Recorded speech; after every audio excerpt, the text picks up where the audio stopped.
Welcome, everybody. Let's please rise for the pledge of the flag. Allegiance to the flag of the United States of America and to the republic for which it stands, one nation, under God, indivisible, with liberty and justice for all. Call the roll, please. Here. Here. All right, we are to the portion, I'll entertain a motion for the minutes of the last meeting and of the recreation committee. Let's just do the regular minutes first for the council. I'll move to approve the regular minutes. I'll second. Okay. All those in favor say aye. Aye. Okay, opposed? And now for the recreation committee minutes. Is that how we usually do that? Don't we go over them? Yeah. That'll be part of the reports of boards and committees. We don't have a rec committee report tonight. We do not. We don't. Serious? No, I'm sorry, that's not. Oh, yes, we do. I'm sorry. Come back up here a second. We reviewed those minutes. We'll deal with that later. We do have a public hearing, Joe. My apologies, I didn't see it on the agenda. Just don't worry, Okay. not a big deal. Okay, we have a liquor license hearing for Tozer Gas and Mini Mart LLC. Application has been received from Tozer Gas and Mini Mart LLC, doing business as Tozer Gas and Mini Mart, 2179 Memorial Parkway, Fort Thomas, Kentucky, 41075, for an NQ retail malt beverage package license. This application has been on file in my office for a couple of months. We actually had a posting in the Kentucky Inquirer on July 6th, and I have posted signage in the public right of way by the business for the last week. I have received no public comment regarding this, so unless there's any public comment in the audience regarding this particular application. All right, excellent. I can officially close this public hearing at 7:02 p.m. This will be approved. I will send my local approval down to the state tomorrow morning. Thank you much. Sorry about that. My apologies. All right, we're to the recreation committee minutes. I entertain a motion for approval of those minutes. I'd like to make a motion to do that for the next meeting. I thought we were discussing those. I don't ever remember. I didn't review it properly, is what I should say. I got the email second. I'd like to test beforehand. So I don't have any problem with that. I don't remember if at the last council meeting, did Jeff, did you give an update, or not an update, but a synopsis of the rec committee meeting in June? I can't remember if it was the last one or the one before that, but yes, since the last rec meeting, there was a recap. that was another rec meeting. Well, Usually we have a. I'll entertain a motion to table the approval of the minutes until the next meeting. Do we have a problem with that? I think that's reasonable. Can you tell me why we're not going over that today? It's not on the agenda. Yes, it is. I mean, it's typically we go over it in a couple weeks. I understand some things coming more on, so if you'd like a chance to review that more. Next month, okay. Joe? No. Go ahead. No, we're supposed to have the reports of the boards, committees, and commissions. Those are part of the reports. So we expect to have those in this meeting tonight. Point of order, it says here on the agenda, reports of boards, committees, and commissions. We had a committee meeting for the recreation. Elizabeth, we're talking about it. We get your point. We can read the minutes into the record if you'd like. That works for me. And there were motions made at that meeting to be brought forward to this meeting to move forward. I hate to slow down progress. I don't think there were. Yes, there were. There are 4 motions. Yeah, I just hate to slow down progress. I don't have a copy. You wanna wait till we get to that part then and just go over it? That's fine. We'll just move ahead. We're at the point of business and communication. Let's see. Tom, M-E-Y-R, Meyer? Maine. Maine, M-E-Y-N, Maine. Yeah. Okay, thanks. Sorry. No worries. Happens all the time. So That's up to me. So yeah, it's Tom, man, 25 Marguerite. So I was coming to speak in support of the skate park. Is that on? By any chance, is that green? Is it on? Alright, so I'm here in support of the skate park. I've been skating for most of my life, so I'm going to speak from my own perspective. But a skate park can be used for BMXing, rollerblading, scooter, whatever. I know this is a football town, and I've always been a football fan, and I'm a huge baseball fan as well. There's tremendous value in coach sports. They're a prescribed method of learning a sport and getting exercise. It's just not for everyone, you know. So skateboarding is mostly learned independently. It's self-taught, but it's also inclusive, and it brings together people from all walks of life. It helps them associate exercise with having fun. So a skate park would be a tremendous benefit for kids that don't play team sports, might not otherwise find themselves outside getting a ton of exercise. That self-taught part is important too, because no two skaters skate exactly the same. If you watch a competition, you'd see everyone doing something a bit unique. It's creative and expressive. So you see an obstacle, you envision a trick, you know, and then you try. Skaters learn through iterative attempts and adjust to make improvements and work towards a goal. Learning how to skate doesn't teach you how to be just a skater, it teaches you how to be a good learner. And that's a skill that you take with you into the rest of your life. So learning that new trick and finally landing it, man, it's like hitting a game-winning shot every time. It's awesome. So if you look at the other cities that have built these concrete skate parks, you'd be hard-pressed to find one that has any regrets other than not doing it sooner. Studies have shown that the skate parks are the fourth most used recreational facility behind only walking paths, gymnasiums, and pools. That means skate parks typically get more hours on average of use than baseball diamonds, soccer fields, tennis courts, what have you. So I know for a long time skateboarding has been misrepresented, ignoring the inherent benefits. Building a skate park would serve thousands for decades to come, and many that don't even know that they need it yet. Skate parks are a solution for some young people that feel like they need to be recognized and appreciated by their community. So there's this social science philosophy of a third place. Your home is your first place, your school or your work is your second place. Your third place could be a gym or a golf course. We've got the coffee shop now, which is awesome. Delaware hangs out there all the time. So giving our kids a safe space to come together, to work on their skills, get some exercise, the skate park could be their third place. So I would encourage you all to be heroes and for all these kids and pass a resolution to build a good skate park. So that's my show. Thank you. Great, thank you very much. Hey, thanks for your passion on this too, by the way. We have such a great community here that has people like you that lead and get things done and changes for the better. Thank you very much. Brad Bruin.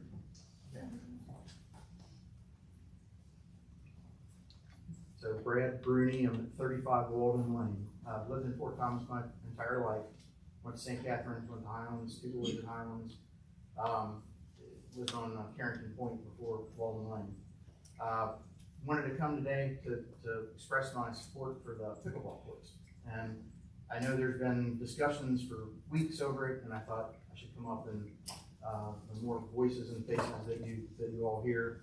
I don't want to get into the statistics of it. I'm assuming people have already done that about the demographics and the popularity and the growth. There's a lot of people like myself who I've been playing pickleball for 3 years, started at the fort almost exclusively. Now I'm playing at the fort probably 10% of the time, just because of the conditions, the lines, the chalk, the nets. It's just not conducive to good play. And as you get better, you want the refined lines and the painted courts and dedicated courts. So I joined a club called Aces in Norwood. Some of you may have heard of it. Really nice facility. It's expensive. It's further than I'd like to go, but it's great conditions, great courts. One of the other things I'd mention, and I don't know if this has been discussed, but there's definitely some things that go along with pickleball. Out at Aces, they built a kitchen, food court basically, and they serve beer and they have food, menus you can order from. We eat, while we were playing at the fort, we were eating at Midway and Fort Thomas Pizza. We'd all, group of us would go up multiple times after, playing. Now we're going to Ace's Kitchen, which is 3 times as expensive, and and then we're not supporting the local businesses. So there's definitely an element to, having the community, staying here in town. I drove down, I heard that the latest proposal is Highland Park. I think that's an excellent choice. I drove down there, looked around, looked at the road going in on James. I think it's perfect access, perfect space, separated away from neighbors and noise as much as possible in a town like this.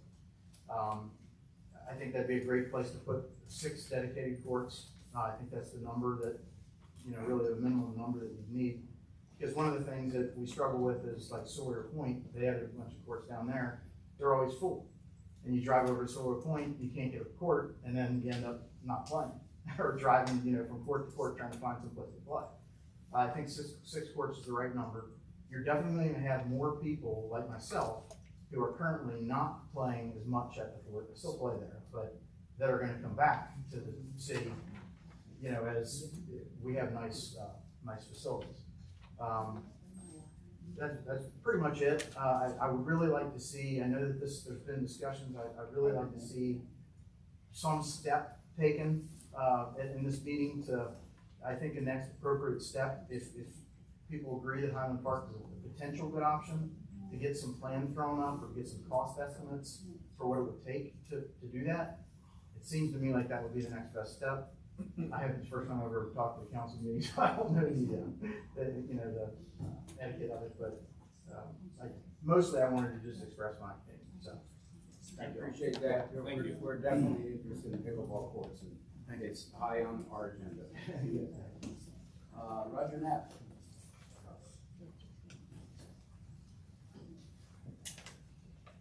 Good evening, I'm Roger Neff, 39 Mayfield. Just an observation and a short story and then just a friendly reminder. So I attended the last council meeting a month ago and then I attended the recreation committee. So my observation is that, I regret I have not attended enough of these meetings over the years. And it's a lot of work y'all do, a lot of opinions you all have to take in, so thanks for all what you do. Short story, so my parents, Roger and Ginny Neff, bought 39 Mayfield in 1956, and then my dad passed in 1989. But my mom stayed in the house through when she passed away last November. And so my point is that she so enjoyed Highland Park. Over the decades, she did jogging, then it became walking, and then in the last few years, she used a walker. With the handle and the wheels. So there was a sidewalk improvement that was done, I'm not sure when, maybe 3 years ago or 4 years ago to Highland Park. And I cannot tell you how much that meant to my mom that she could go out her door in Mayfield and take a left, and then it was smooth sailing all the way up to the ball field. So thanks to council and committees, the staff, public works that made that happen. It really meant a lot to her that she was able to keep going in her last few years.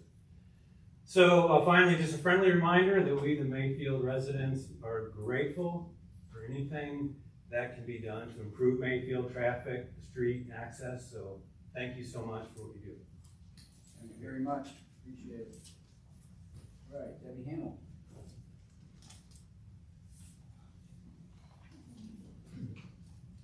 I am Debbie Hamill. I live at 33 Madonna in Fort Thomas. I'm going to start with a quote from the Fort Thomas vision of our parks. And it begins with this. It is our goal to, I'm quoting, identify and enhance the unique role each park plays in the total experience of Fort Thomas by identifying recreational uses and facilities that are missing from your current offerings that we have at our park right now. Also, to continue to encourage our community to use our parks as a gathering spot. Also, to increase the residents' use of our park and recreational facilities. So with that kind of goal that Fort Thomas has set forth for our town, I would assume that this means that you want our park to be used and used often, but with wanting people in the community to use the park, that also comes with traffic and getting to the park. And although I do understand what Mayfield is presenting, but you do want people to come to our park, and you do want to have things at the park that's going to bring our community together. I think you called it I'm quoting you all, a gathering spot. With 20 to 25% of Fort Thomas citizens are probably over the age of 50. And so they're going to be kind of limited, especially as you get towards 60. You're going to be limited on the activities that you actually can utilize that you already have at the park currently. So back in 2016, there was an article, if you guys can remember the magazine Fort Thomas Matters. It was about a great guy named Todd, and he introduced Fort Thomas to pickleball, and there was a great article. You guys came up and took pictures of them up a tower using the tennis nets, by the way. And so I'm not going to list everybody that has come after Todd, because it's been numerous people that have come up to the city council, and over the past 5 years plus, people have been requesting pickleball courts. So I'm not going to name all of those, but what I would like to mention are a few of our nearby communities that are just like us.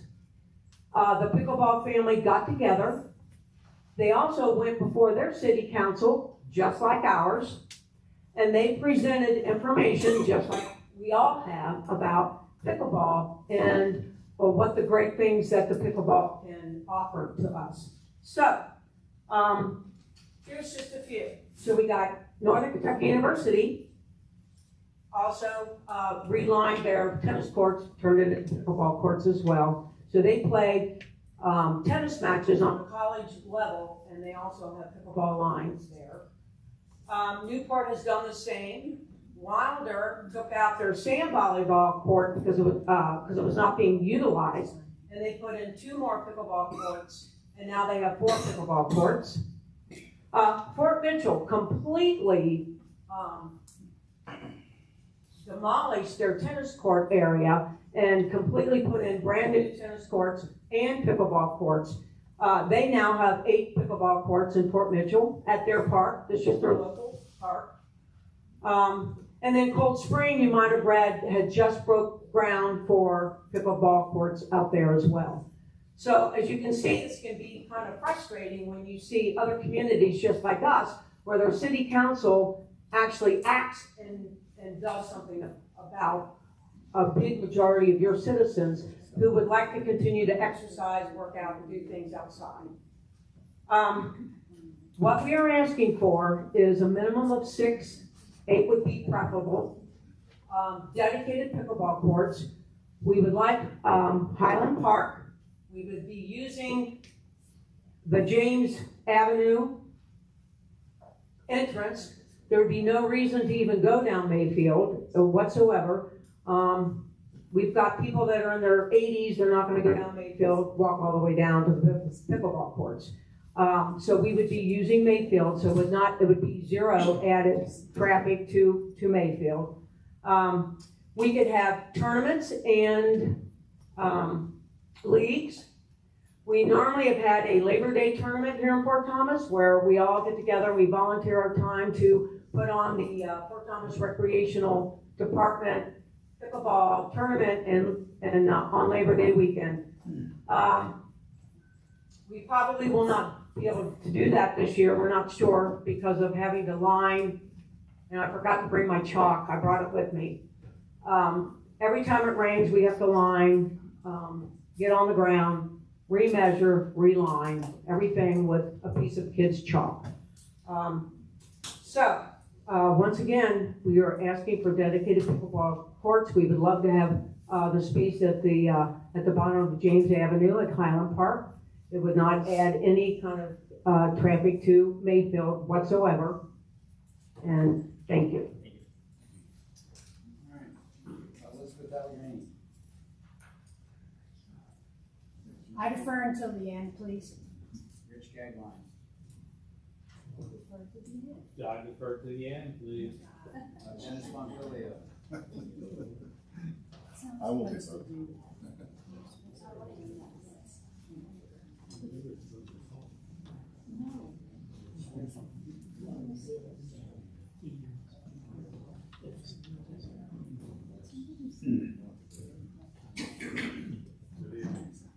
Dennis Montpellier, 40 Kathy Lane.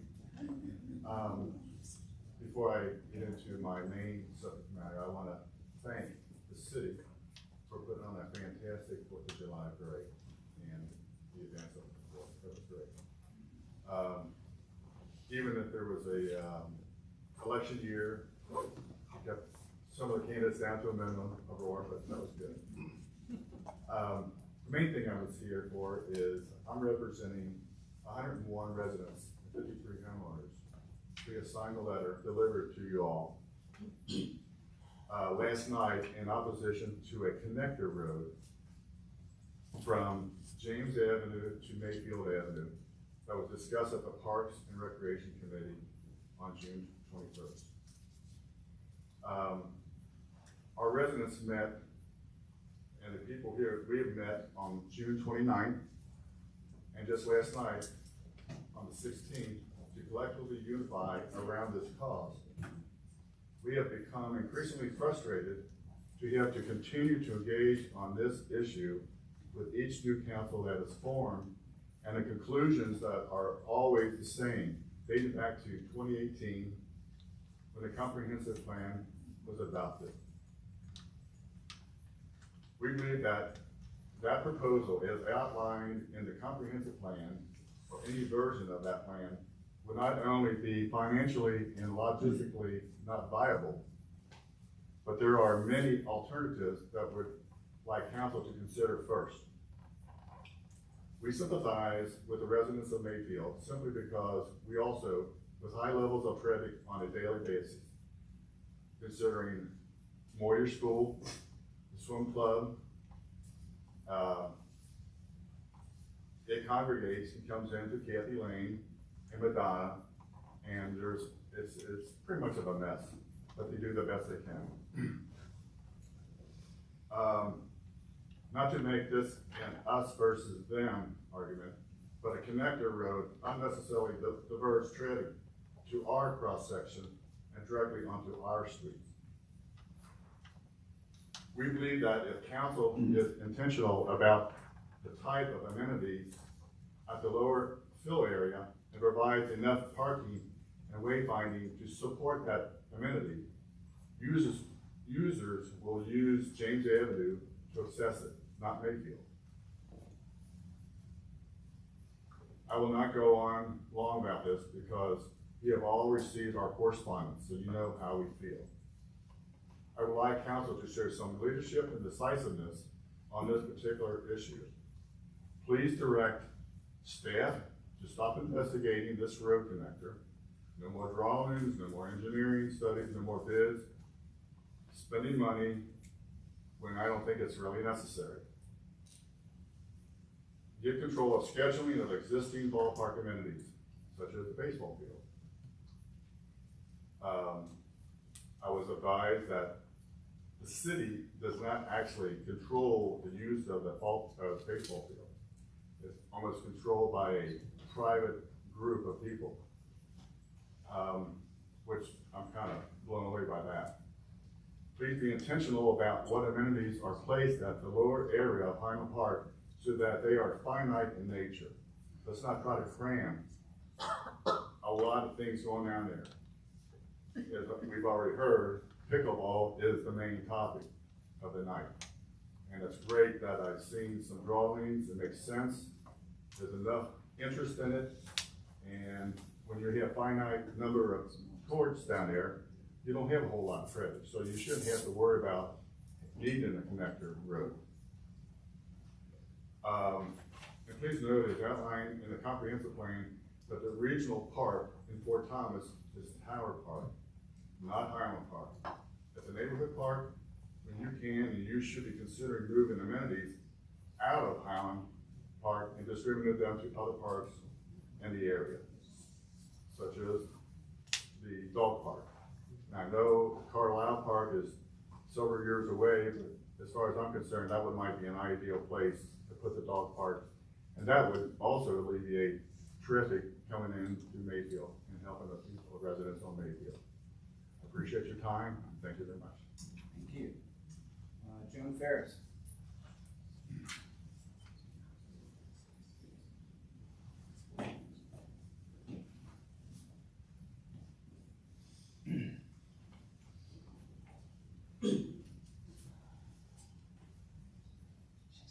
Joan Ferris, 66 Burning Lane.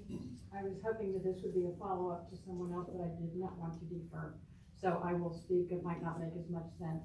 Something that Dennis just mentioned, which is a phrase that gets my bones. The comprehensive plan was written in 2018. It is 225 pages long. As it became outdated, it also became irrelevant. The comprehensive plan was drafted in 2018, pre-COVID. With COVID officially behind us, all visions, finances, and dreams of the future that were even touched upon have changed. Instead of referencing a 5-year-old pre-COVID guideline, never a mandate, I am suggesting a full stop of any discussions regarding either of the central business districts in Fort Thomas. The premise on which any comments were made 5+ years ago are irrelevant today, tomorrow, and into our future. So I ask for a stop of the central business district. There are other things that the zoning meetings are working with, but central business seems to be most dramatically affected. What we saw happen to the central business district in the central part of town is more than dramatic. It's, a lot of money was put in to empty condos, and, I think a fair amount of time has been given to think they're gonna catch on. Apparently not, and I know memories go long, and there are a lot of residents whose memory is pretty fresh with it, but to go further based on a 5-year-old pre-COVID, COVID changed the world. Not for the better in my opinion, but that is just my opinion. But why base something on, well, before COVID we wanted to do this? Well, before COVID we wanted a number of things. But anyway, I would appreciate consideration of that. Thank you. Krista Danny. Did I pronounce that right? Ione. Bione, okay. I tried, sorry. That's okay. My name is Krista Bione. Alessandro is my maiden name. I live at 61 Mayfield Avenue. I bought my grandfather's house 22 years ago. I am the last house on the street. If you drive down on the left-hand side, and the pickleball courts would be my backyard. So I was hoping not to be here. The last time I was here was in 2019 when they did look into other options for routing traffic and things like that when my child was 1. She just graduated from Marshall University, and here we are again. I just want to say that I am the last house. This would be obviously a great impact to me and my family. We love the park. We love all it offers. My kids run cross country. They ran cross country, they ran in the park. Our relative is the Highland High School baseball coach. We love baseball. My daughter played softball for Highlands this year. We are an active sports family. We are fine with what's going on in the park. It's busy and it's active, and we understand that, and we live on a street that has a park. But it's getting too much. It really is over the time. The street's having traffic issues daily with the things that continue to go on. My concern is with the pickleball courts, it's not the sound. I found an article that I would like to quote here. It says, however, more than the sound or the decibel levels is the frequency. Pickleball has a high pitch with a frequency of 1.2 hertz, which is similar to the beeping noise that a reverse garbage truck makes. The garbage truck is intended to be loud and annoying in order to catch your attention on the roads. So this annoying frequency is the issue for pickleball courts. Now, let me go back to saying during COVID, a lot of things happened. We realized we needed we were staying at home, we needed a backyard space. We renovated our entire backyard for outdoor living. With what was just said in that article from an engineer, a retired engineer who is dealing with this in other cities, this is a huge concern of mine. I'm also a swim club member, and it's closer to the swim club than it is to my house, which my house is about 300 feet. 300? Yes. About 300 feet from where the pickleball courts are proposed. After spending much time, we updated our outdoor space. Spring, summer, early fall, we are outside on our deck in our covered area and things like that all the time.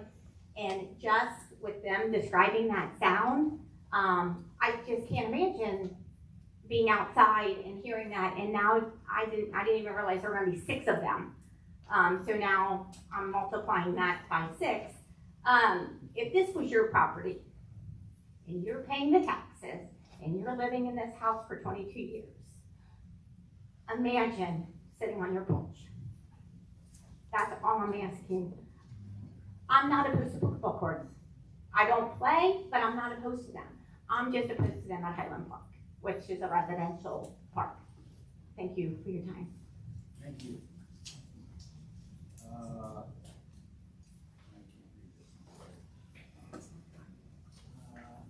Louise, I'm sorry, somebody help me here. Maleeeh? Yeah, Lily. Malik, Yeah, I'll defer to the end. we're at the end. Thank you, Simon. Thank you, Simon. Right? There's more people. Well, We get a round 2 list here. I'm done with my list. They tried.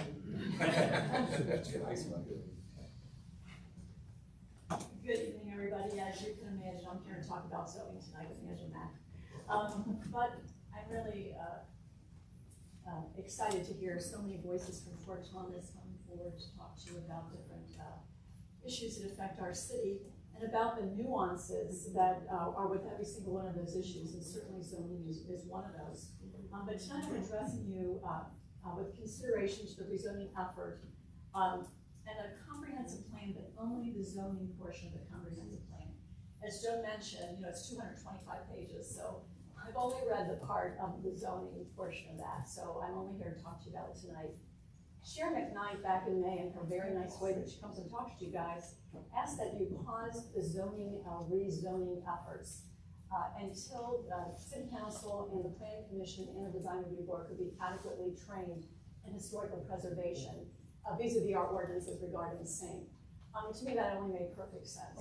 But sure enough, this Wednesday, the agenda just came out either Friday or Saturday, but this Wednesday night, our Planning Commission is going to consider the Central Business District and many, many aspects and creating regulations and ordinances to regulate that area. And I'm here tonight to ask you to pause that consideration with Sharon's request, but also until the comprehensive plan can be updated. Just reading from KRS 100-197 states that the comprehensive plan elements and their research basis shall be reviewed from time to time in light of social, economic, technical, and physical advancements or changes.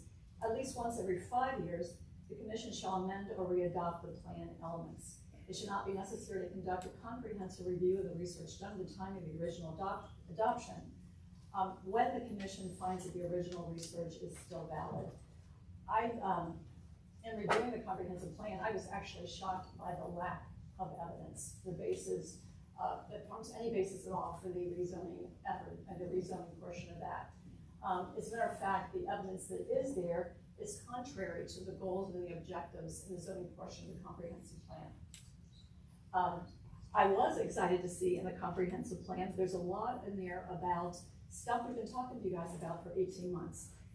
For example, in the core principles of the comprehensive plan on page 10, number 1 principle is stay true to our history. Number 2 core principle is promoting the small town feeling that we all enjoy. Number 3 talks about a sense of place, which Alicia has told us is our built environment. She's also told us that what she's trying to do is make our ordinances look like our built environment, not do social engineering and recreate the wheel. And the overall vision for Thomas, it's talking about creating a city within a park atmosphere. In the land use and zoning piece, the vision for land use and zoning in the comprehensive plan is to ensure that Fort Thomas continues to be an attractive, desirable, and family-friendly city with a park-like setting. In the goals and objections section of land use and zoning, number 3 goal is to foster investments that retain our history and distinct character. Number 8, ensure that new housing is compatible with the character of the surrounding areas. Goal number 3, ensure that new economic development is compatible with and enhances the character of the surrounding areas and the overall city in a park character. And on page 194, the goal is to preserve the historic character and integrity of the area and incorporate the area's history in the designs and renovation of new and existing structures. That was there all along. And I just never had read that part. I don't know how many people, or how many of y'all up here, I'm hoping Tim, has read the whole 225 pages. But there's some problematic areas also. And here they come. So the whole land use and zoning portion is at the beginning of the comprehensive plan, and then way back buried on page 189, there's more language that has to do with the CBD and with Midway. And the first problematic area is on page 189, talking about the town center here. Increased critical mass of retail misuses in housing. That same increased critical mass language is on page 194 as it regards the Midway area. Back on page 12, in goal objective number 9, encourage a variety of housing types and select locations that meet the need of residents, including older residents, as well as younger residents. Now I'm going to talk a little bit about evidence. There's no evidence anywhere in this plan, including all the goals and all the overall picture and all the big picture, to support increasing critical mass. As a matter of fact, I think the evidence is to the contrary. The mess hall was filled last August at your city council meeting with people who were there asking you to do just the opposite. There's a lot of problems that come along with increasing critical mass, including that we, especially in the CBD, right here uptown, but Midway also, but here uptown, at 3 o'clock in the afternoon, we have the confluence of Highland kids and Moyer kids. And we're talking about, if we follow the comprehensive plan, which Alicia keeps telling us we gotta do, we're going to create more problems in downtown Fort Thomas. I haven't talked to one person, and I've talked to a lot of people, but not one who supports increasing the critical mass of downtown. This stuff about encouraging a variety of housing types. I don't know where this comes from. There's no evidence whatsoever anywhere. As a matter of fact, in the comprehensive plan, in the zoning portion, there's not one footnote, not one piece of bibliography that references any studies, any articles, anything at all. There's no evidence. The only evidence that I can find in the zoning portion of the comprehensive plan is a survey that was done. And as we've talked before, that survey, it says in the comprehensive plan, it was advertised on our city website, and there were paper copies available in the city building. It didn't go out in the mail. It didn't go out in any kind of mass media, but there were 900 plus responses. Hey, Peggy. Yes. We're way over.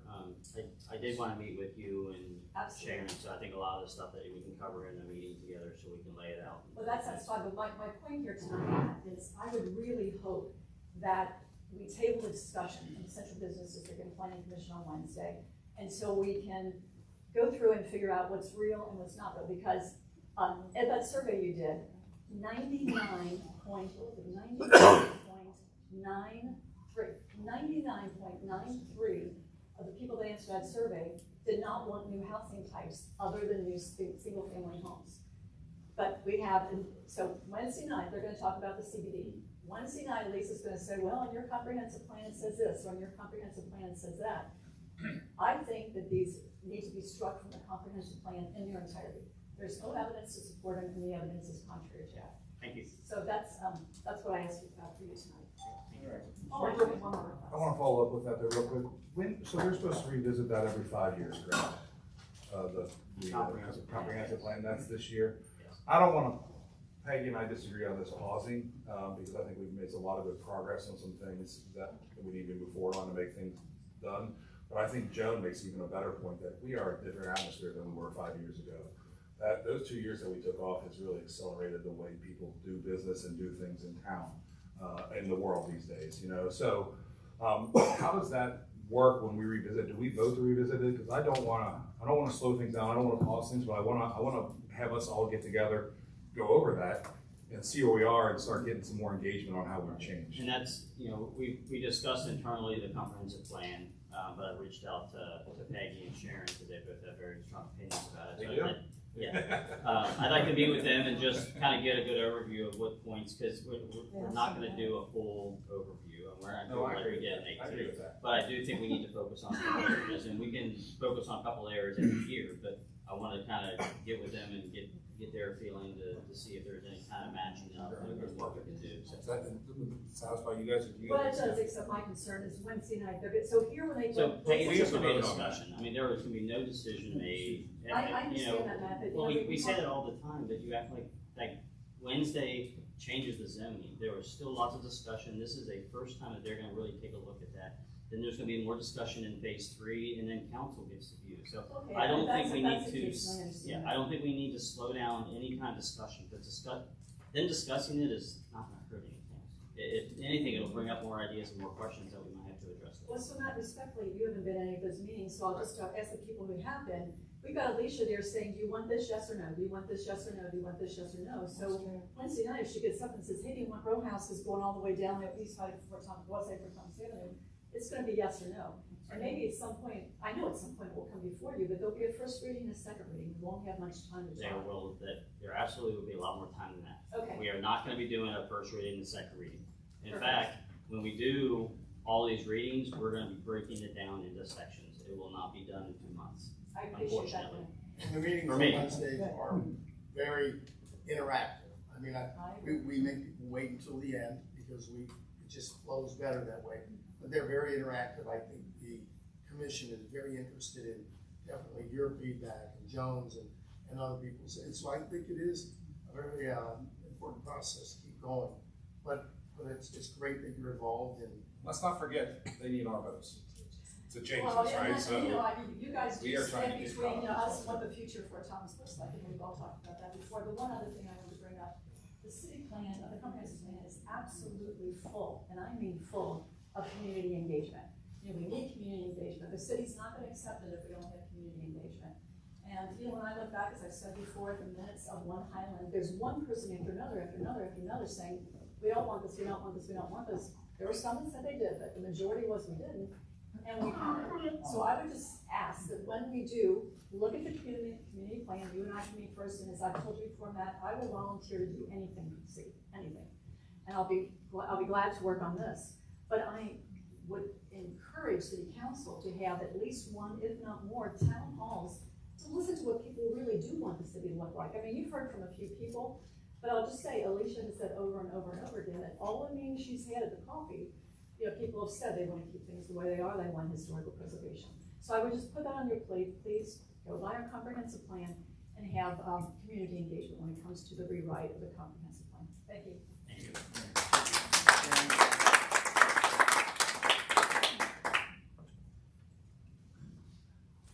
Hello, Sharon McKnight, 62 Miller Lane. I agree with everything Peggy says, and I would love to meet with you, Matt. I do want to add a few things that I've just learned myself, so I appreciate your time and let me share it with you. Am I on still? It's green, but that's red. Is it on? No. Thank you. That's 2 birds right there. Give it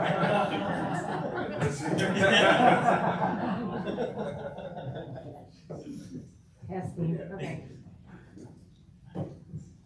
Okay, and the reason why I agree with the pausing right now and not even going forward anymore is because I find it interesting because, first of all, I go through and I read a lot of articles about this stuff. Do we actually have an ordinance that says we have a cultural arts district ordinance? There is legislation, we remember. I mean, what's I the didn't look at it. legislation? Because I can't find it Let me- anywhere. It was, he did Let me send get it you to me, it tomorrow. was mentioned, I'm not sure it was an actual ordinance. It's Yeah, not an I think it's- actual I had law. I had that same question. I think it's a resolution or something, let me give it to you tomorrow.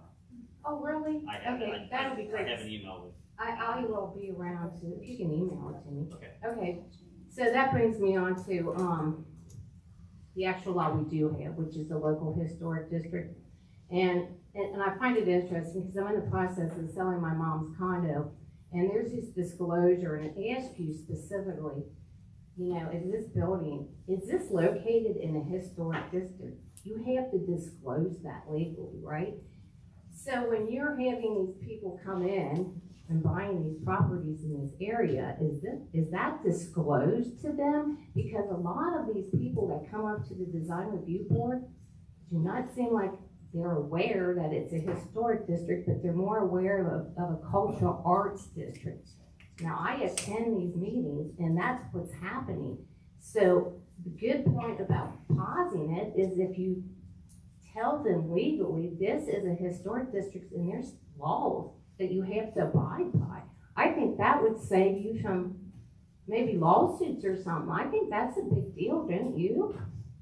I mean, is that being conveyed to these people that come into these local historic districts, that they're coming into historic districts and not an arts and culture Are district? you talking about, I'm I have no idea talking why you're about- bringing up arts and culture, but I mean, the CBD is a historical It's a district local- by the DRB. And so is the Midway. Right. And I hear That's people, CBD, the Midway is. yeah, they're both, the Midway and, the town center, right? But they're more, when they come in for the central business district, the town center, they're calling it an art district, not a historic district. It's like they're not even aware of it. Even when we're at the coffee and the conversations with Elisa, they're sitting next to us and said, we didn't even know it's a historic district. Sharon, is your question? My question is, are they properly informed? Who is And they? the people that are buying these buildings in the central business district, They're aware, I mean. they are, they're and aware the that it's sellers are part of telling them, DRB. We don't know what the sellers are telling you. Yeah, but I mean. you don't know what the sellers are telling them? How would I? That's not our. But it's a local. You know how many houses are sold this last week? in Fort I'm Thomas? I talking don't. about the local historic district. I mean, to me, you think that would be a legal issue. I mean, Absolutely, if I'm it's- filling that would it be- out that would be and part I'm of the title seller, Between search, right? sellers and buyers. Yes. Part of the title search. would that be part of the title search? They're seeing that on it's a historic district? I mean, these people don't seem like they're aware of it, Tim. That's all I'm telling you guys. And that's why I think it's a big deal to pause that. So these people that are coming in and saying, hey, I have stuff I gotta abide by. And if you find out later that that's not disclosed, then you're gonna have a lawsuit. Not, the city of Fort Thomas won't have a lawsuit, but owner and buyer, yes. Really? So it's the seller they're gonna go after the seller. Probably the agent. Well, the agent gives you the correct paperwork. Yes, I mean, really, Matt, I mean, don't you think that's a good reason enough to stop this, to make sure everyone is aware that you're coming in here? This is a local historic district, and you've got an ordinance that you gotta follow these guidelines. And that's why I think it's important, like, to stop it now, because I don't know how you feel. If you have one that's a law and one that's not, and these people think it's an arts district and not a historic district, and I'm just telling you that I go to these meetings, and these people are not aware of that. It's obvious you care. I about do that. care, I would wanna know about that. I mean, What else, what was next on the, you have there? I think we're aware of that now. I mean, we want to make sure that we get through this. well, I know, but I'm just trying to say, I think it's a good idea to pause it, just for all around, for everybody. I think that's a great idea.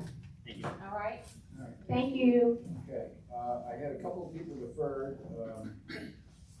Anybody that deferred Yes. wants to come talk? Elizabeth Allegrini, 45 Lockwood Place. I guess the first thing, I've been attending meetings probably before COVID, and I have never been to a meeting where a committee report was tried to be approved without the report being gone over in the It's the meeting. minutes, We not were the not, report. we were So not the two- approving the report. We were just approving the minutes of the meeting. There's been no report made, so there's no report to. So there's gonna be a report though, according to the agenda. There's reports of boards, committees, and commissions. There was nothing on the agenda. It was not gonna happen, but I believe we have a copy of the minutes. Through the minutes. of Well, that I meeting. have there were 4 motions made regarding Lower Highland Park. I honestly don't have a clue on the language, but basically, there was a decision by the committee that Highland Park was the best place for pickleball courts. And they knew there were some challenges, but they were gonna address challenges. The second motion was that the Recreation Committee was to proceed with the grant application for the skate park. That was the second motion. The third motion was to have the city staff fill in the cracks. That was the third motion. And the fourth motion was there was a motion made to move forward with 60% drawings and remove the splash amenities and add later from the Hero Park. The motion was amended to include the splash park amenity. So there were 4 motions made. So I just wanted to put that out there on the record. And then the second thing I wanted to discuss was, I think everybody got it, you can share. I have a friend who likes to play with GIS and LIDAR. That's what he does for a living. And he was nice enough to do a true concept drawing of Highland Park with pickleball courts and a practice area. I do know that there needs to be more parking down there when you look at that.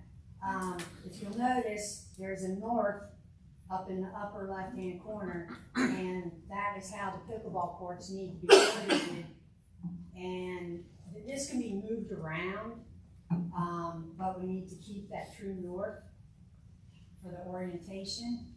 And then also the playing area needed to be made a little bit bigger, and there was no information regarding the manhole locations. So again, but I think this just gives council a better idea of exactly what that area looks like. And an important thing is there's a ton of water on that south side that's going to need to be addressed. So I think that was good. And then regarding the noise from the pickleball, that has been discussed, and there is netting that can be put up. And I can tell you a story. I was down in Florida. I rode my bike by a pickleball facility that had 24 courts. I didn't know that this was there, but I paid attention on the way back to see when I first heard the pickleball hitting the paddle. I stopped my bike, left my bike with friends, walked the distance, and it was 50 yards when I heard that first pickleball. They had the netting. I don't know how high the fencing was, but they did have netting all around. So I think that is something, that to take into consideration. And in regards to, we put in a backyard area, and I understand that. But, they're gonna be doing a lot more up at Tower Park and disturbing a lot more residences with what they're gonna be doing up there. And I really haven't heard anybody, complain that we're contributing money to that, or if people have gone to the school boards to complain about that. And we can't have it be all in our backyard. And I do believe the traffic will go for pickleball. They will use the James Avenue. You don't need to spend what Joe Ewald mentioned, $1.5 million in the meeting. He said that was a bid as of the the day after the council. For the meeting. record, that's not a bid, that was an estimate, that was Estimate. that was an updated estimate based on no bids whatsoever. It was, okay, it's an updated estimate, okay, updated estimate, but then I think Mayor House made a comment that we needed to get it updated because he didn't think that that was really, and I don't think anybody believes that job can be done for 1.5 million. And just real quickly, are there permanent pickleball lines up at Tower Park? Not yet, we're still waiting on the contractors to get there, they should be here any day now. Have the cracks been filled? No, I was not aware of the cracks, I wrote that down. Okay, From the last. I mean, I knew there was cracks there, so you said they made a motion. Yes. That was not on my list. yes, okay, and then, I'm a little confused about the skate park grant. I think it's great, we get grant money, man, that's like awesome. But has the grant been filed, The grant has been submitted. submitted? Okay, we're still waiting then to see if the location can be moved from Highland Park to any location within the city, if that was acceptable, and then the time constraints for the grant. Okay. All right, thank you. Excuse me. I'm sorry, I forget who deferred. Is there any other deferral that wants to speak? Peterford. Okay. Good evening, everyone, council, all the residents and neighbors in Fort Thomas. My name is Willie Effendi. I live on 315 Highland Avenue. Been in council, been around council, and hung out with you guys a few times before. I moved here in 2019 onto Highland Avenue in a quiet street named James. And about that time was when the comprehensive plan went into effect. In that plan was my house to be potentially purchased to open up James Avenue to build a roadway down to the park and close off Mayfield.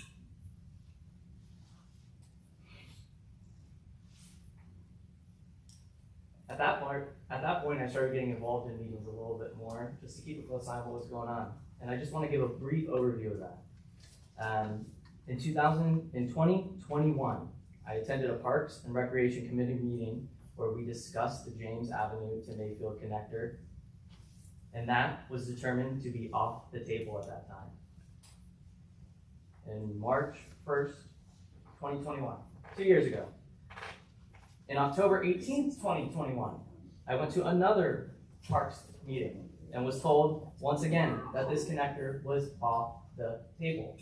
Engineering would make it too complicated, it wouldn't support the traffic, there has to be grading, changes made on Highland itself where it connects to James along with James Avenue that would then go up the hill, which was difficult, even after the dirt was excavated from here to the park.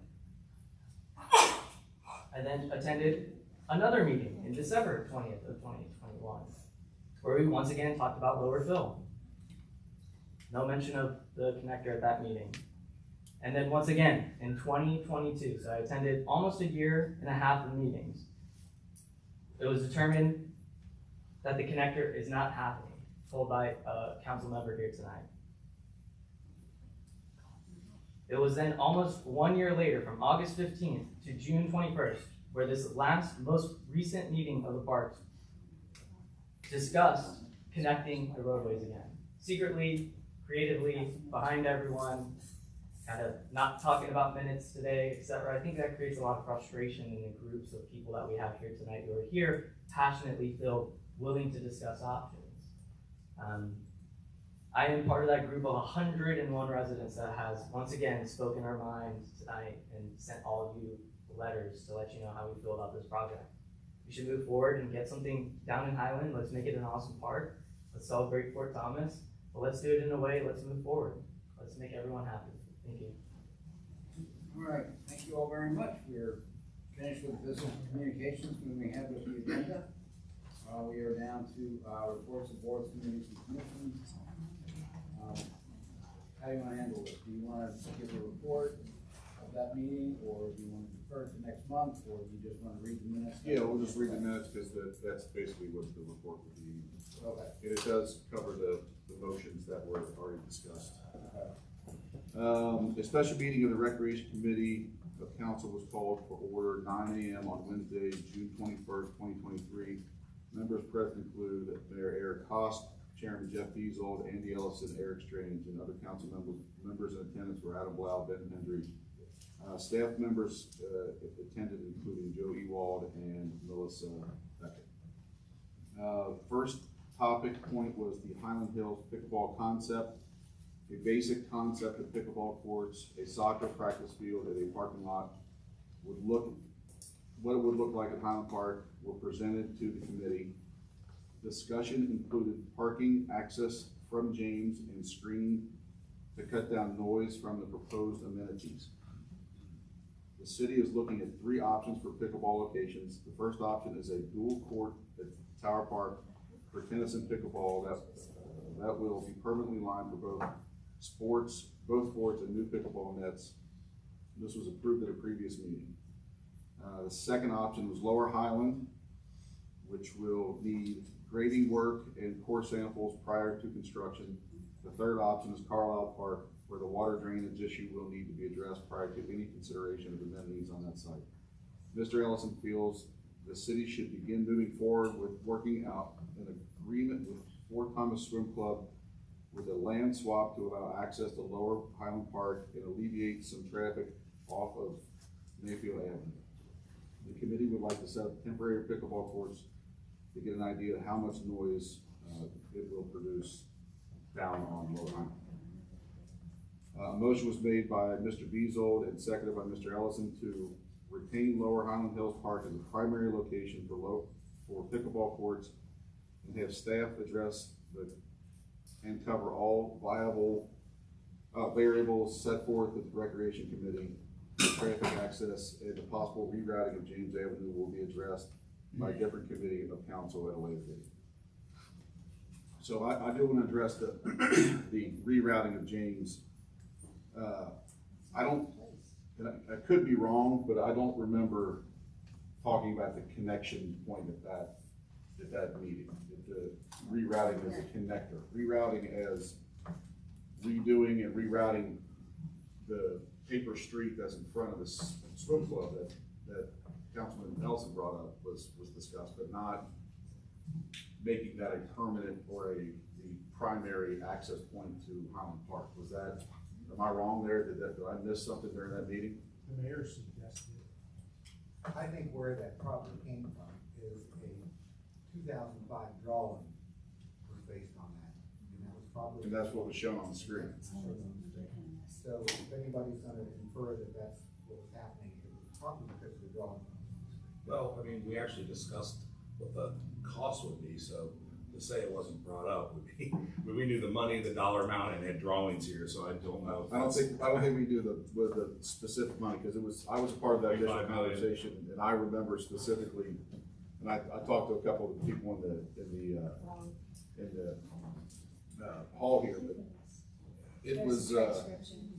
I mean, the pictures were shown, 1.5 million was brought up, and we discussed it, and it was brought up. It was talked about. But I do recall when we initially talked about this, that at the time, the topography and the cost took it off the table. We also. The reason it was brought back up is because of a couple of new council people were interested in listening to the options. And that being an option, it was put into the mix as an option. Not saying it's a viable option, but it's put into the mix as an option. Did you guys ask for this information? Did you request it? Did you request it? I had mentioned that after the last meeting, So one. just not knowing what that looked like because Yeah, no, I get it. Just want to make sure you said the new council members. But I didn't. One new council member. Okay. Clear that. Yeah, But not necessarily saying we have to look at that, I just said all options that have been discussed. Yeah, and I'd like to jump in for a second too, because we've all, for those of you who aren't aware, I mean, the folks on council, all of us, have spoken about this at length, and, excuse me, we recognize the need for pickleball, no question, and we want to add pickleball in town. So I'm gonna talk from kind of a higher level, but I really appreciate the work that the folks on Mayfield have done and presented to us, as well as the folks on Kathy and Madonna and Sweetbriar and et cetera, Highland Avenue, sir. And the work that you put in, Mark, with the letter and having us to your house last night was really nice to, but going back, I do think that to what Jeff was saying and Lauren also, and I mentioned this last night, I know that James Avenue is it's a fireball. It's a very hot issue, and it doesn't hurt to have discussions. And when I say that, I mean to discuss alternatives. In fact, I think it's very healthy. That doesn't mean that we are in favor of a connector road at James Avenue. I have not polled the temperature of everybody on council about this issue, but I have talked to several, and I don't get any indication that that's something we're seriously considering right now.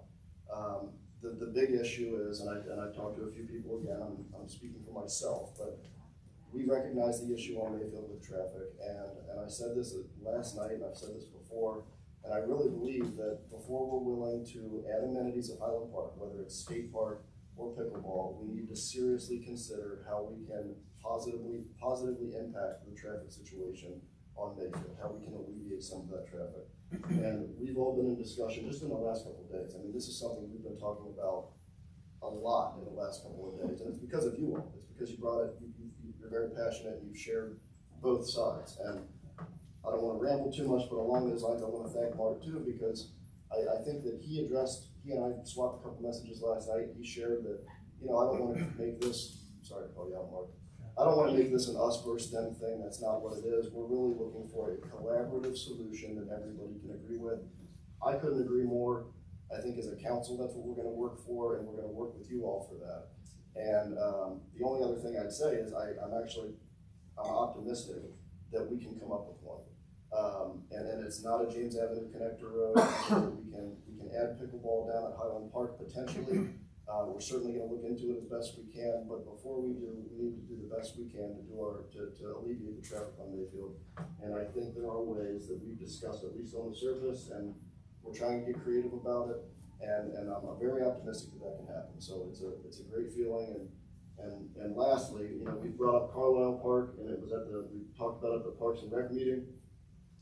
I'm very, very excited about Carlisle Park. I think you all should be too. We don't know a time frame yet.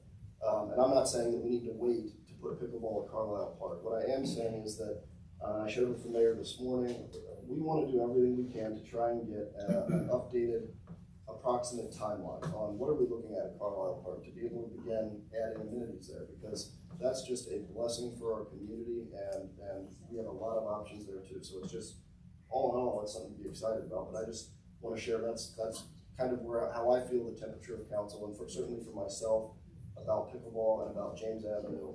And we recognize the need for pickleball, but we also recognize the need to alleviate traffic. And I'm excited that we're talking seriously about it, because I don't think it's been a problem for 20 plus years on Mayfield, and nothing's really been done about it. And so I really do believe that we're going to come up with some solutions. I want to follow that up. I really feel bad for everybody on Mayfield and everybody around James. Because this keeps getting brought up, taken off the table, brought up and taken off the table, and this is not fair to any of the citizens involved on either side. As a council, we have to sometimes make terrible decisions, not terrible, but hard decisions, because we have to take the path of least resistance to get what the community wants as a whole, not what a few people want. And I'm going to say it out loud. People in Mayfield definitely is an issue with traffic down there. I talked to Joe Grimmy, and I talked to Jeremy Bione, who runs the field, and I don't think people give those two credit enough for what they have done as private citizens to help with the programs at Fort Thomas, help with Highland Park, and help with the school system. They really deserve it all. And Joe's a lawyer. I still trust him with everything in this arena. And he has done a fantastic job, so I think people need to know that. But somewhere along the lines, our public entity got taken over by a private entity to get their money back, right? For what they have done to help. And I truly believe the answer is the baseball field. But that doesn't mean we can slow down progress at Highland Park for what people in the city want, just because a few people that bought a house on a street that has a park in it. If they bought a house on a street with an unknown entity, and things develop over time, population changes. We could put an amphitheater down there, we could do a lot of things. But we can't slow down the progress of what people want, because there's been basketball courts down there over time, there's been volleyball courts, there have been tennis courts, all for years. And all of a sudden now, noise becomes an issue. And as Andy brought up a while ago, a screaming kid who, if you would have had a splash park down there, is twice as loud, has pickleball courts are 3 times as loud. right? And I understand the concern, right? But at the end of the day, we have to pick the path of least resistance, right? And it sucks because you're gonna obviously upset somebody. And that's, no matter what decision we make here, we upset somebody. You know, I know where we are in the reading of the minutes, and I understand this is just an approval of the reading of the minutes. But where we are right now is we're talking about the first motion that was made in that recreation meeting.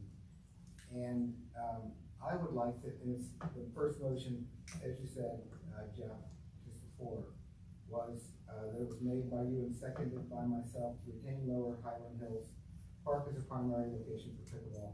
And then the access or the possible rerouting of James to be addressed at a later date. So I think this would be a perfect time, in light of everybody's feelings in the room, to come up with another motion. So I'd like to make a motion as of now, and this is after considering everybody's spot in all of this. People in Mayfield, all the people on Madonna, all the pickleballers, the city's need to put something in the lower park. And I would say that, and what's really bringing, when you talk about Joe Grimmy did improve to the tune of $250,000 a city park, a city field.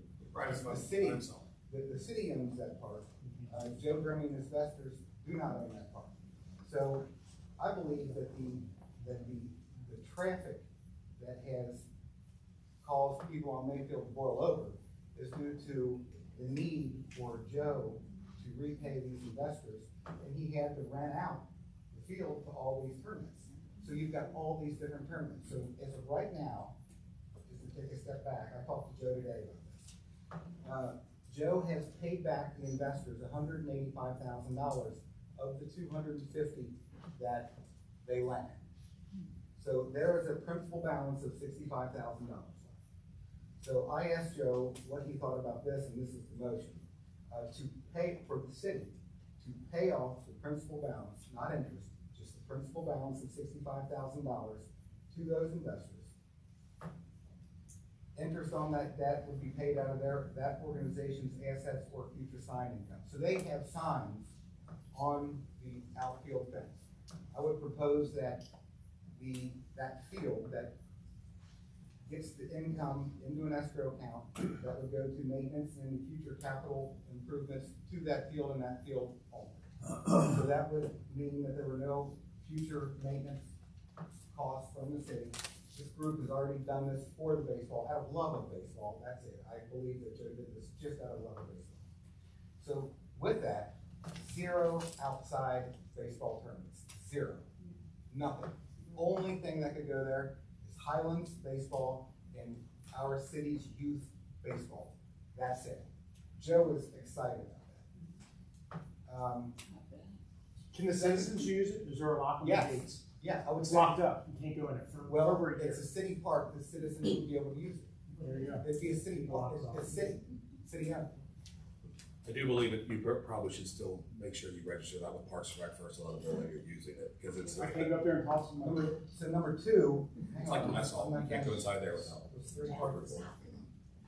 So number 2 would be to move forward with the pickleball courts at the Lower Highland Park, but to increase the size of the parking lot and to add steps up to the baseball field. This will also lead to less traffic on Mayfield. This all will help Mayfield. And at the same time, I think the trailhead needs a little bit of work in there. And 3, for the sole reason of the cost of making James a connector to Mayfield, vastly outweighs any benefit it would bring to just stop spending money on looking into that and just move forward with those first 2 things. As a motion.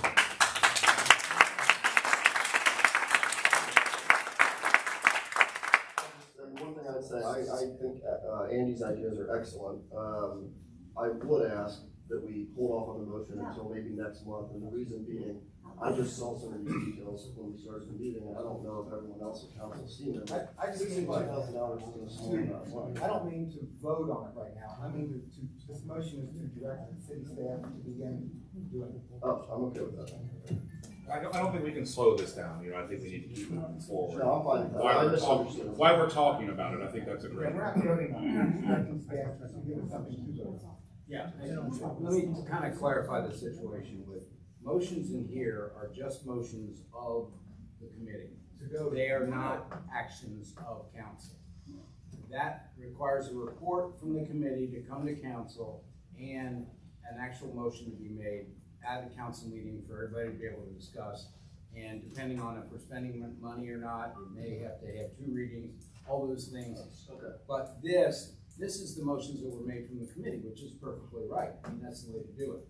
And I absolutely agree that what needs to happen is all these things we're talking about need to be directed to staff to investigate. I mean, it's already been said, we can't do anything with pickleball courts down there until we deal with the sanitation issues. There's new sanitation lines down there. Check the stability of the ground. There has to be some preliminary work done by staff before we can actually move ahead with anything. Kind of like Highland Park. That's the direction of what we need them to do. And that's what my motion is, to direct city staff to begin. I'll second that. So I misunderstood Andy's motion. Because we can make a motion anytime we want, right? I'll second that, for sure, you got your second. Further discussion? If you want to discuss it a little further, but we. No, I'm sorry, I don't want to discuss it further, I just misunderstood the motion, I'm in agreement, I think it's a good idea. Yeah, Andy, I like your. It is appropriate. I think it's important at this point, though, that I make it clear to everybody on council and in the audience that I probably need to refrain from any type of involvement with contracts or anything that might relate to the, and I'm sorry, my voice is going, I've been in trial for 7 days. My brother is one of the investors. Joe Grimmy is in my law office. So I think for the appearance of impropriety or the attempt to avoid that, we'll make sure we get somebody else on a contract basis if need be to handle that. So Andy, just since we're in discussion, for my clarification here, talk to Joe about paying off their balance, and then I'll go over what restrictions and rules we have moving forward about, citizens using it, things like that, what can and can't be done. So is that correct? Yes, and their money to use to pay off the interest. Correct. I don't believe the city should be paying. Correct, okay. And then, the pickleballs and then the parking lot, those are the 3 things that staff needs. Is that good? Okay, great, thank you. Yeah, and Andy, nice work, that's great. I just want to confirm or clarify on the motion that was made, so we're trumping the motion that was made coming out of committee. We actually are agreeing with it. Yeah, we're agreeing with it. This is just fine tuning it and giving it a direction. And the second part of it about the access or reroute, that was, the motion there was not to move forward with it, the motion there was to send it to the appropriate Now, committee. That's Just, way too, yeah, just get rid of it. And the reality is, we don't really need motions, what we're talking about, we can just direct staff based on conversations before we get the information to make a motion on it. Since the motions were this, I just want to be clear, these motions are not viable for entire council, it's just for that committee. Why not? Well, I'm confused, we can make motions and all agree on without coming out of committee, right? Sure. I'm So, just saying that the motions in here are not. Yeah, they're not God, we can change them, that's what discussion is for, it's discussion items, yeah. No, it's not council motions, it's not motions of the committee. Then that's brought forward with a report, and then we make a motion whether to approve or not. So, you want to continue with your report? Yeah. Well, you already made a motion, a second, let's go ahead and vote on it, since we did. Oh, okay, since we did do that. Any further discussion? All those in favor say aye. Aye. Opposed? Okay. Nice job, Andy. That was good stuff. All right, Highland Hill Skate Park. City staff submitted a grant for a skate park that was suggested and written by Tom Main and Ryan Mallett. The grant would cover 50% of the $250,000 cost estimate. They would recommend not moving the temporary skate park ramps to Highland Hills Park to focus on the permanent concrete structure, concrete location. Tom will find out if the skate park can be moved to another location outside of Highland Hills Park as a part of the grant. The municipal order will need to be approved at the July meeting to accept the grant. A motion was made by Mr. Ellison to recommend to proceed with the grant application for the skate park. It was seconded by Mr. Beagle. And just a point of clarification, that is on the agenda. Yes, it is, It's Yeah, I'll talk about it since you're here, it'll be in my report, but that resolution is just, letting the grant know that the council's in support of spending the other 50%, if we would get approved, so. And then we can find us. And then correct, and I'll check with them, since I'm the grant, I submitted the grant, I'll check with them to see if there's some, flexibility in the location, which I think I've already talked to them, but I'll verify that as well. I did that. Yes, you did. Yeah, I did. I did briefly on the phone, if I can. Yeah. So yeah, I did talk to him, I was on vacation, so I wasn't able to write everything down, but there was a pre-approval in October, and certainly we should have a location by then. If we are pre-approved, we don't want to change things at that point. And the other question was, how long we have to spend it, and it's 3 years from the time of approval, which wouldn't be, final approval wouldn't be until sometime next summer. In line with Mr. Ellison's idea, though, I think that the Highland Park location would probably be a really good spot. And maybe should be happy with that. Hey, let's try. Yeah, you never know. All right, Carlisle Park, staff met on May 17th with KYTC and SD1 in Newport regarding the Carlisle Park property. Stantec will be putting together a preliminary proposal and once received cost and who will be involved with the drainage portion will be discussed. Is there anything in addition to that or good? No, I'm gonna need to follow this week. Most of my discussions with KYTC's been rowdy this last week, so I apologize, but I'll get council an update by the end of this week. All right, Tower Park pickleball court lines. The new nets are in the tennis technology that should be able to fit into their schedule, strike the courts at the beginning of July. So you've already addressed that. Can you get an updated time for them? I know we're waiting on them, but. The lower two court surface was discussed. The cracks in the court need to be addressed, and the walkway down to the court need to be addressed also. Motion was made by myself and Mr. Ellison to have second by Mr. Ellison to have the Public Works fill in the cracks, the lower pickleball tennis courts in the tower. Look at preparing the walkway. So another thing that was brought to my attention is the weather that hits down there also, so if we could have somebody look into the, I guess, mold or something that's growing that makes the surface kind of slippery. I don't know if it's a drainage issue or if it's a shade issue, or if we need to trim up the trees, but if you could have those guys look both at the same time. Yeah. Hero Park rendering update. Staff met with Human Nature and Cruise Construction on June 14th, 2023. The renderings presented were 6% planned as discussed. The estimated construction total budget is $4.540789 for the project, so $4.5 million. The majority of the cost for the playground is the surface and the underground drainage. Also included in the cost of the plan is the intersection where the General Thomas statue will stand. Discussion ensued regarding whether to include the splash pad of the Tower Park plan. A motion was made by me to move forward with the 60% drawings and remove the splash pad and add at a later date if needed. The discussion continued about keeping the splash pad in the current plan due to the rising cost and other issues. The motion was amended by myself and seconded by Mr. Ellison to move forward with the 60% drawings and keep the splash pad in the plan as presented. The motion passed by unanimous vote.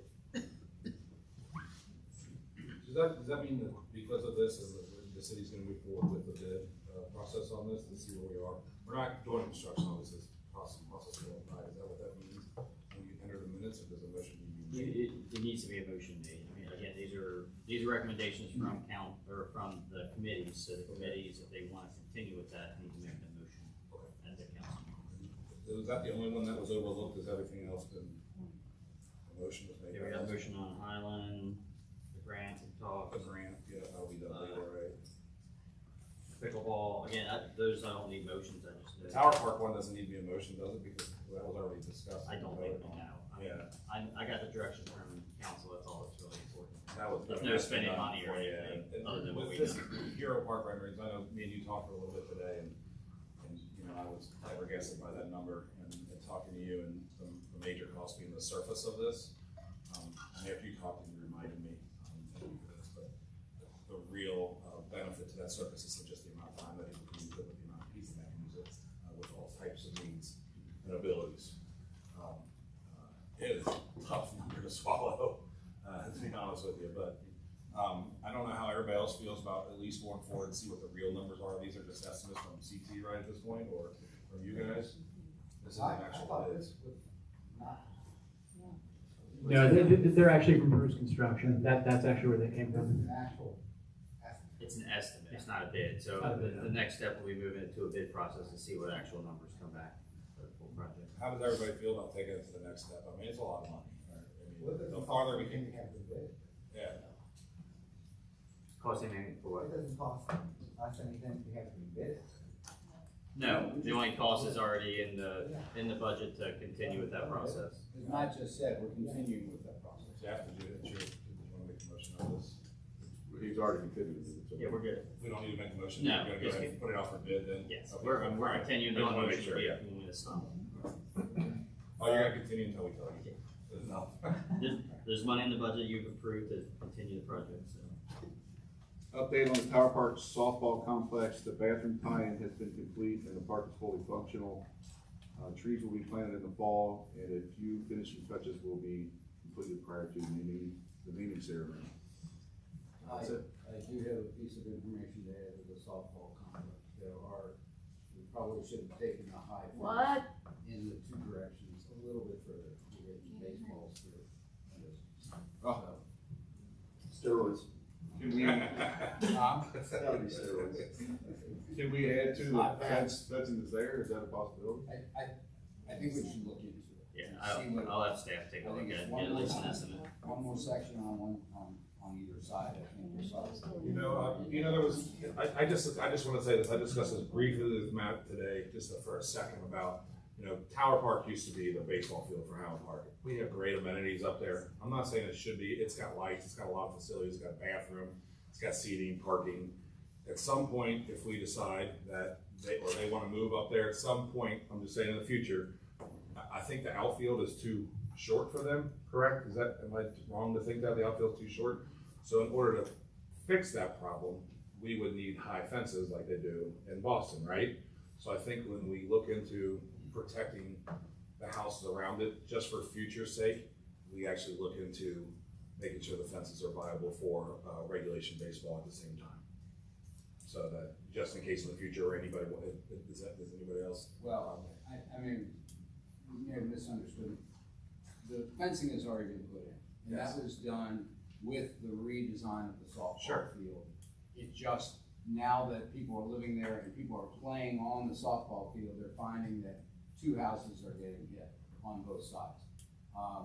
And just the suggestion. Not from home runs, from left and right, or where are they coming from? Because I'm saying that if we're gonna redo the fence, we should look at future possibilities. I don't think it would ever be a baseball field, because it is way too short. At least that's what I've been told, and I don't know.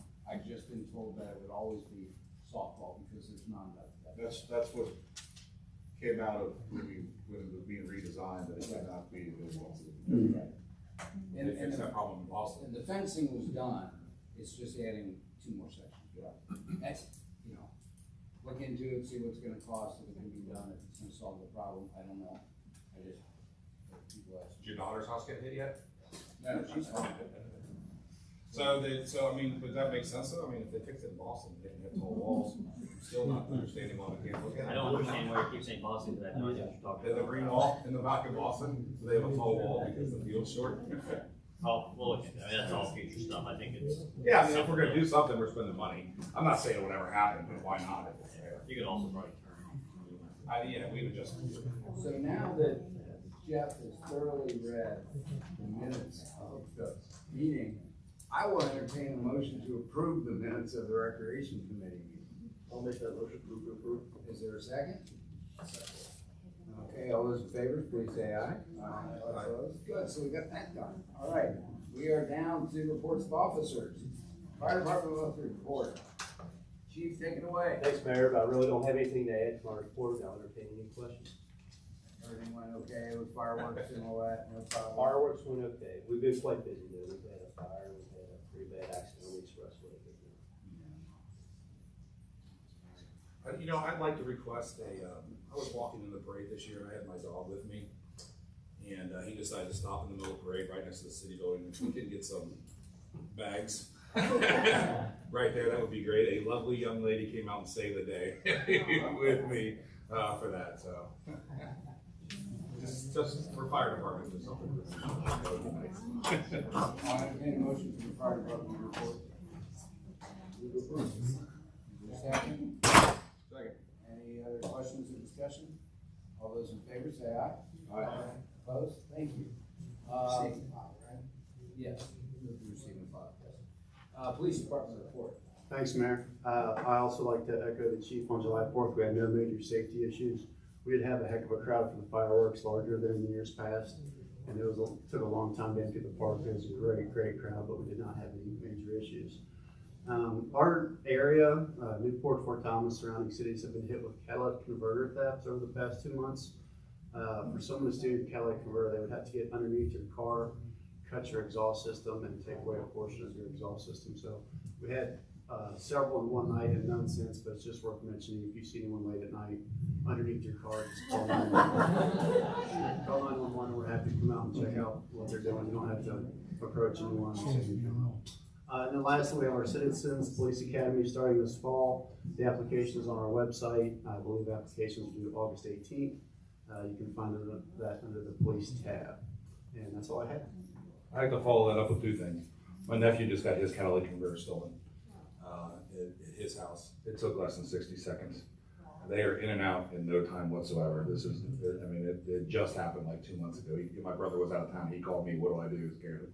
My brother's gonna be upset. So it is happening. And then second thing is, I've mentioned this before, but I did the Police Academy in Independence.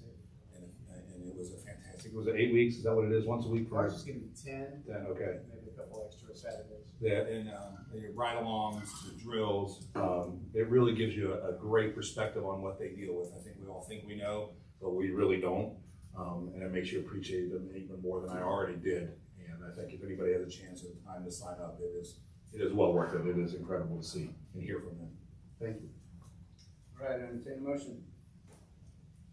Move to approve or receive and file? Receive and file. Second. Any further questions or discussion? All those in favor say aye. Aye. Opposed? Okay, city administrator's report. Matt. Thank you, Mayor. I've got a couple of road updates. We do have a Route 8 update. The state did agree to repair that road and place it out for bid and maintain ownership of the road, like we've been discussing with them for the last year. The bids will be opened on Thursday, and they should be accepted the following week or the second week, assuming they come in reasonable. If that happens, if the bids come in reasonable, work should be starting in October timeframe. It should be completed by the spring of next year, so around May of 2024. So we'll hope that the bids come in reasonable, and I'll be monitoring that on Thursday and give council an update on how that's looking. Fort Thomas Avenue, sorry, I just got an update on that. Fort Thomas Avenue, the actual overlaying should be starting on the 21st, and it'll take about 2 weeks. So that's next week. They're doing full depth repairs this week, but they should be completing that here in the next 3 weeks. Then, and that, for everybody's information, that is going from Woodville up to Highlands. And Blossom Lane is another one that affects a few of our residents, and that'll be shut down for the next 4 to 8 weeks while they remove the hump there at the top of the hill. For the budget, staff is working right now, obviously, of executing the budget and working on our major purchases, making sure we can get vehicles, since it's been a challenge the last few years. So that is some of the big parts of the budget we're working on. Additionally, we have training this week on the new accounting software that's going very well due to Joe's hard work on getting it set up and his hours and hours of talking to people on the phone, not anywhere near here. And now he actually has a human to talk to. So it's going well, and staff is gonna absolutely love it. So using it. Big attaboy this month. Chief, when did you guys get your accreditation? About a week ago. About a week ago. The police department finished their accreditation, and it's something they've had since We first became accredited in 1994. We were one of the first cities in Kentucky to be state accredited. The current standards, there's about 177 different things we have to submit to this outside body. They come in, they inspect our police department, all of our policies and procedures, our building, our cars. They even interview a police officer. I think just every city in Campbell County is accredited now, but it is a big task. There's a lot of legwork. A lot of things need to be submitted online before they even come to the inspection. And right now we're on a 4-year cycle, so we finished up this year. We passed, we'll be good for 4 years. Yeah, so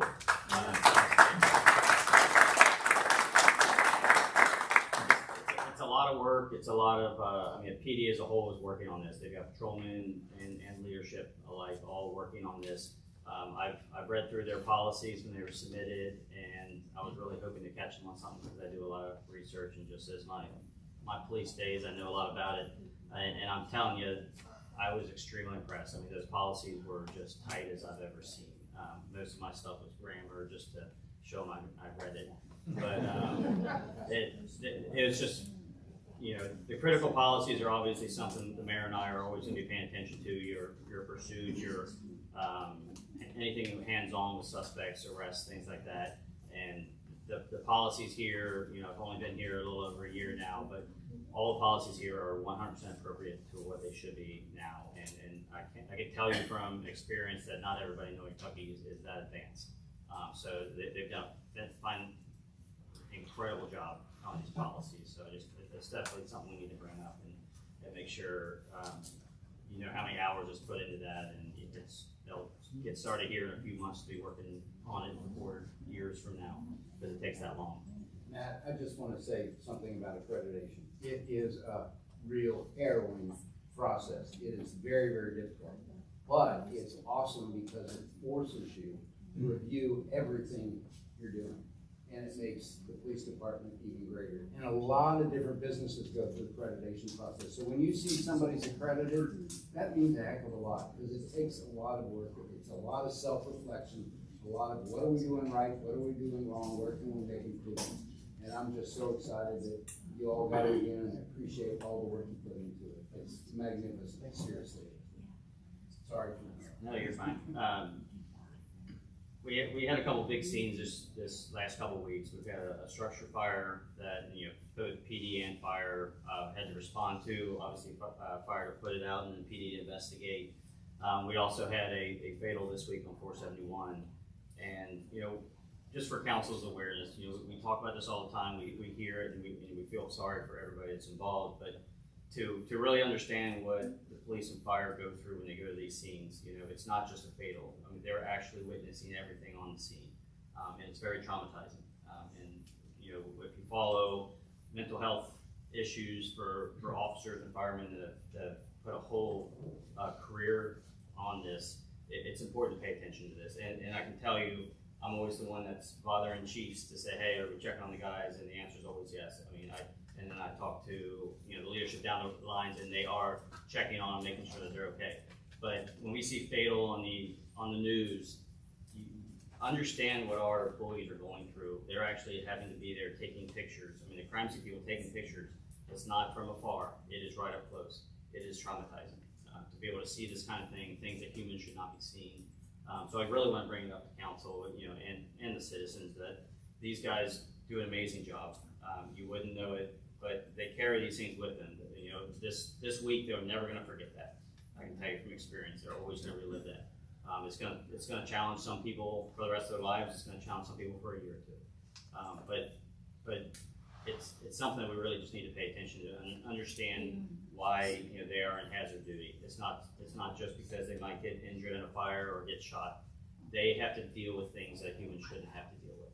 So I just think it's important to bring that up, you know, especially since we've had two pretty big calls here the last couple of weeks, and you know, the council does support the employees just like staff do, and the citizens obviously do, and we appreciate that living in this town and getting all that support for the fire and the PD. So everybody's attention.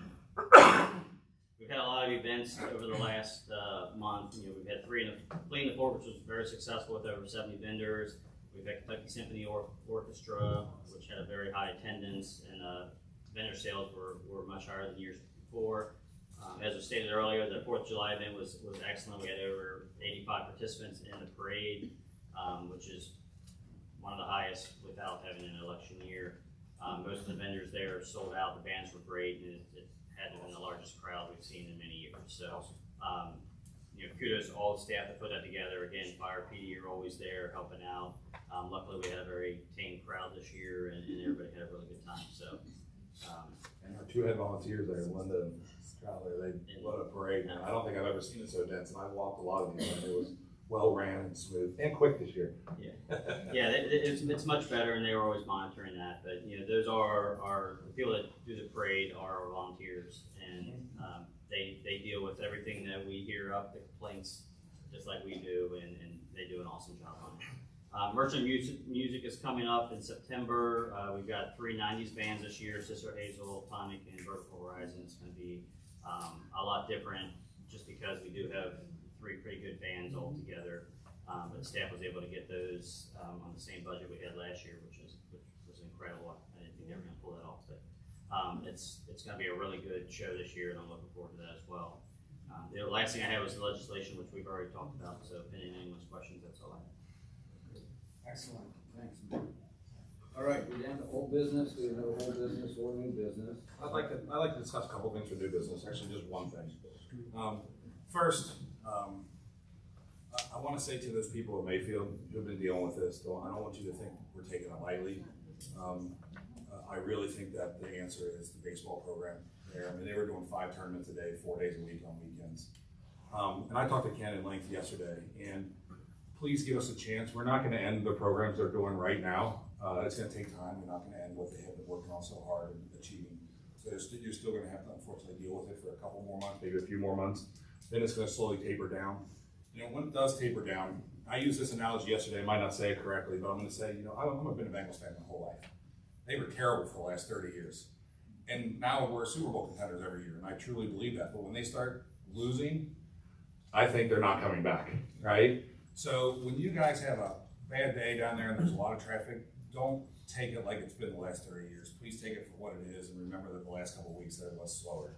I think that is something that it's going to be hard to stomach, because you guys have dealt with a lot for a long time, and I'm really sorry. I truly am that it's taken us this long to acknowledge what the issue was and get to it. So I hope this really does alleviate it and also benefit some of the people around town for what they want as well. So I don't see that, because I do. Second thing is these committees. We have these committees. There's 6 committees, 3 people per committee, and we go to these committees, we vote it out of committee, and then we come here. We're not necessarily expected to vote it in. That's typically the case. Lately, it seems when there's a lot more alphas maybe on here, maybe a lot of people have the differing opinions. And in order to alleviate and save time, I think we should consider getting rid of committees, doing a committee as a whole probably once a month. We used to have 2 meetings a month, maybe one just a committee meeting with all of us, because then there's nothing else left for discussion. It's more transparent with the rest of the citizens. They hear what we have to say. When we set something by ordinance and it's a committee and it's by ordinance, the topics are open for discussion. It's not a special meeting. We can be more, am I wrong to think this? When we do an ordinance and it has a date and time, we don't have to do a special meeting. We have to stick to that agenda. So when we have an ordinance, correct, that we can vary from the agenda on that ordinance. We can vary from the agenda, right, on a meeting. On a council meeting. Yes, a council meeting. Same thing with committee, because it'd be council as a whole, right? And I just think it's time that we start sitting down as a group. 5 people attended the last meeting. You know what I mean? And if we have 3 people there, but it takes 4 to make a decision, and then we have to have this discussion every time, it would really streamline a lot of things. We could hear from more citizens, and then we could really get engaged in the programs that we're having. And if there isn't anything to discuss, we can cancel that meeting. I think that's what Cold Springs does. I don't know what we used to have 2 council meetings a month, but I just think our committee meetings, like lately, they haven't been come out as one as a whole. They have changed from what they've come out as. I think when people say procedures, I don't think it has as much meaning as it used to. I think this would be a way to eliminate that and get a better dialogue with the citizens and us, instead of coming here and discussing it for an hour. Then they know where we stand, we know where we stand when we come out. I just want to get I don't know your guys' opinion on that. if it would be something you would consider. I'm not saying that we vote on this tonight or do anything, but, we can have a little discussion tonight and then send it back to Matt to see how the administration feels about it, and then go from there. But it's something I feel pretty strongly about. I think it's something that we could do, and it's not just for us, but it's for them. So. One, the fact that it's a pretty sweeping change, my suggestion would be maybe you let everybody think about it. You come back and discuss it at a later date. Yeah, I don't We disagree with that. Probably need to sit down and be able to write down exactly what you're talking about, so you understand how it works. Okay, I'd love to meet with you about that and discuss it and see if we can then get their opinions on it. Is everybody open to discussion at least?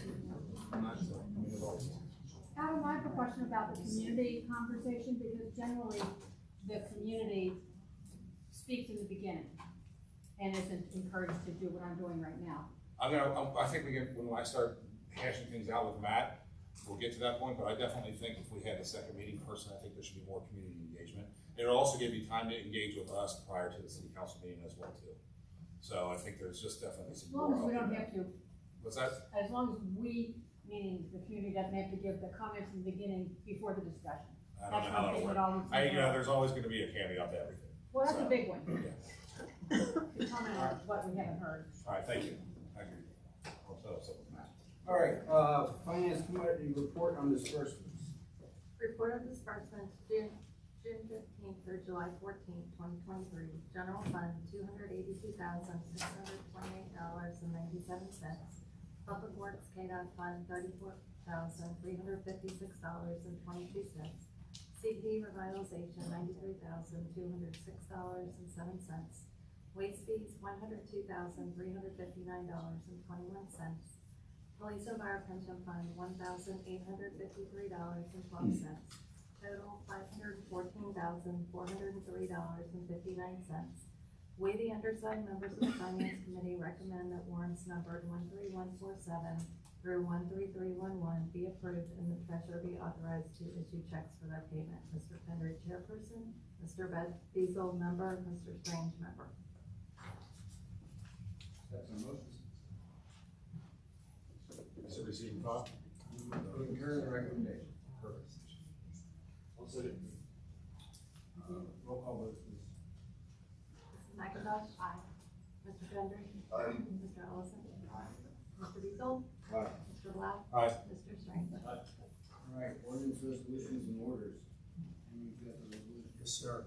Resolution R03-2023, a resolution of the city of Fort Thomas, Kentucky, authorizing the mayor to make an application for and, upon approval, to enter into an agreement with the Department for Local Government for assistance under the Land and Water Conservation Fund Act of 1965.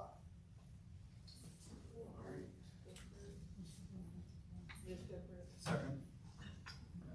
Any discussion? I think it's fantastic. Thank you for working hard on this. Roll call vote, please.